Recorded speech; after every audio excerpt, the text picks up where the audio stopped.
Famille avec Jésus vous invite aujourd'hui à méditer sur le triple filtre de la communication.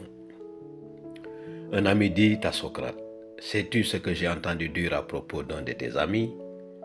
Socrate répondit, « C'est bien beau, mais avant de me le dire, ton propos doit passer par 3 filtres. Numéro 1, le filtre de la vérité. Es-tu sûr que ce que tu t'apprêtes à me dire à propos de mon ami est vrai ?» Il répondit, « Eh bien, je n'en suis pas si sûr. » Numéro 2, le filtre de la bienveillance. Ce que tu t'apprêtes à dire à propos de mon ami est-il quelque chose de bien? Non, non, ce n'est pas bien, mais c'est ce qui se dit à son sujet. Numéro 3, le filtre de l'utilité. Dis-moi ce que tu t'apprêtes à me dire à propos de mon ami m'est-il utile? Eh bien, pas vraiment. Je ne pense pas que ça soit utile pour toi.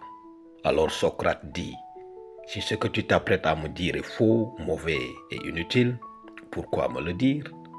Je ne suis pas intéressé par ce que tu sais de mon ami.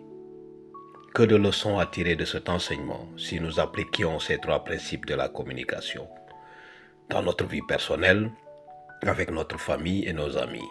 Il n'y aurait ni inimitié, ni rivalité, ni haine, ni ressentiment entre eux.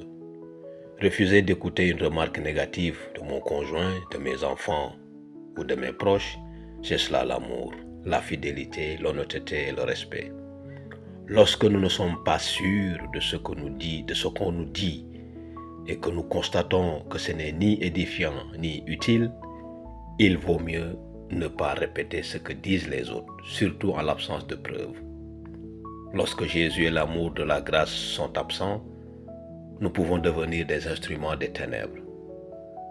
Nous devons nous garder de toute exagération, car elle détruit l'harmonie familiale. N'ayons pas l'habitude de médiser de nos proches, et encore moins de ce que nous aimions. Parler mal de son conjoint brise l'unité, affaiblit le respect, ouvre la porte au mal. Que votre parole soit toujours empreinte de grâce, assaisonnée de sel, afin que vous sachiez comment répondre à chacun. Colossiens chapitre 4, verset 6. Mais Ephésiens 4, 29 dit aussi qu'aucune parole malsaine ne sorte de votre bouche, mais seulement celle qui est bonne pour l'édification, selon les besoins, afin qu'elle fasse du bien à ceux qui l'entendent. Chaque mot a du pouvoir.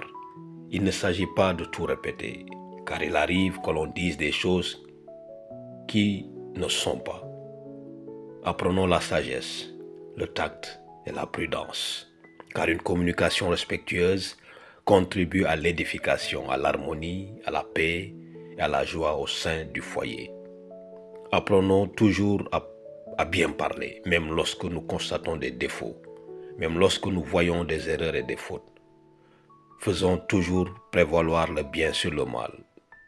Que Dieu nous donne la sagesse de parler et de bénir nos familles.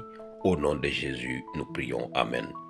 Famille avec Jésus vous encourage à parler avec bienveillance, même si vous vous sentez blessé. Que Dieu vous bénisse. Amen.